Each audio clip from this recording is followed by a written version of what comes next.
दर्शकों नमस्कार, मैं हूं निशांत भाई। आज मैं आपके सामने जो खबर लेके आया हूं वो पूरे दुनिया में जिस चीज़ की स्मगलिंग होती है, जिस चीज़ की तस्करी होती है, उस चीज़ को मैं बता रहा हूं। पूरी दुनिया में, यानी कहें कि पूरे दुनिया से हर देश में इसकी बड़े पैमाने पर स्मगलिंग होती है। सैंड यानी बालू, जिसे दुनिया भर में स्मगल किया जाता है, यह सस्ती होती है और इसे निकालना भी आसान है। मगर कई बार इसमें अपराध, हिंसा और हत्याएं तक जुड़ जाती है। लेकिन उसकी इतनी मांग क्यों है? दरअसल मॉडर्न दुनिया बालू पर टिकी है। इसका इस्तेमाल कंक्रीट, सल्फस्ट, ग्लास, सिलिकॉन में होता है और कई ऐसी जगहों पर भी जहां आप सोच नहीं सकते हैं। हम बालू का इस्तेमाल कॉम्पिटिटिक्स, कुछ तरह की वाइन और पेंट्स बनाने में भी करते हैं। इसीलिए प्लास्टिक बनाते हैं, इसका उपयोग होता है। हर साल दुनिया भर में 50 अरब टन बालू और बजरी इस्तेमाल होती है। यह पूरे अर्जेंटीना को 1 सेंटीमीटर की लेयर से ढकने के लिए काफ़ी है। दरअसल निकाली गई 90% बालू कंस्ट्रक्शन इंडस्ट्रीज़ में जाती है और चीन और भारत इसके सबसे बड़े कंज्यूमर हैं। दुनिया में मौजूद सारी सैंड कंस्ट्रक्शन में इस्तेमाल नहीं हो सकती।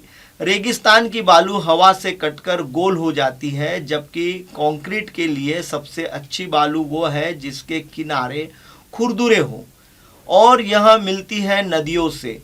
दुनिया में पानी के बाद बालू को सबसे ज़्यादा निकाला जाता है। फिर भी सप्लाई की कमी है। दुनिया भर में सैंड मार्केट की वैल्यू करीबन 165 अरब डॉलर है। लेकिन ये कौन नहीं जानता कि ये कहाँ से आई है, और कोई पूछता भी नहीं। इसे कंटेनर शिप से भेजा जाता है और इसके सोर्स का पता ही नहीं चलता।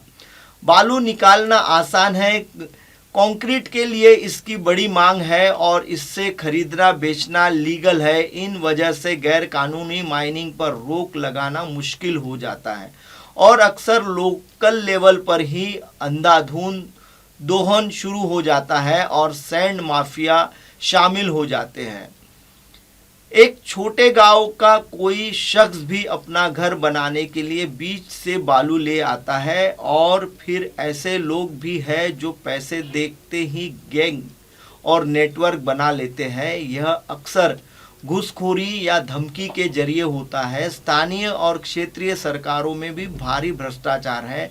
उनके पास इस सब को रोकने के लिए ज़्यादा क्षमता भी नहीं होती। गैर कानूनी खनन हिंसक होता जा रहा है और सैंड माफिया जैसे क्रिमिनल एक्टिविटी लगातार सुर्खियों में है। पिछले कुछ सालों में रेत की वजह से सैकड़ों लोगों की हत्याएं हो गई है।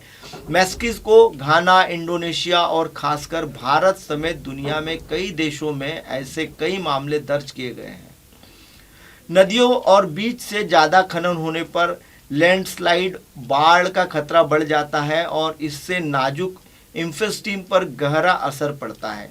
जब आप नदी के तल से बालू हटा लेते हैं तो वहाँ रहने वाले मछलियों और पौधों जैसी हर चीज़ का पूरा घर उजड़ जाता है। सब कुछ खत्म हो जाता है। नई टेक्नोलॉजी मदद कर सकती है। पहले से ज़्यादा कंक्रीट को रिसाइकल किया जा रहा है और पत्थरों को क्रश करके आर्टिफिशियली सैंड भी बनाई जा सकती है। लेकिन इसे बनाना महंगा है और इसमें बहुत एनर्जी लगती है, और जब तक रेत निकालना इतना सस्ता और आसान है, सैंड स्मगलिंग को रोकना मुश्किल रहेगा। गैर कानूनी रेत खनन की मॉनिटरिंग में लोगों को भी ज़्यादा शामिल करना होगा। करप्शन पर काम करना होगा, लोगों में जागरूकता बढ़ानी होगी, और क्योंकि अभी तक इस मुद्दे पर ठीक से ध्यान ही नहीं दिया जा रहा है, तो ऐसे सब में सबसे बड़ी बात बढ़ रही है। दर्शकों, रेत को जब तक के हम पूरी तरह से उसे डिजिटलाइजेशन नहीं करते, तब तक के इसमें कोई भी ठोस कदम नहीं उठाया जाएगा। फिलहाल दर्शकों, वक्त हो चला है ब्रेक का। ब्रेक से लौटने के बाद देखिएगा मेरे साथ देश और दुनिया की तमाम बड़ी खबरें। बने रही है MNS न्यूज। नमस्कार, मैं हूं Abhishek Bachchan. Keep watching MNS news. आप देख रहे हैं MNS न्यूज, सच जरूरी।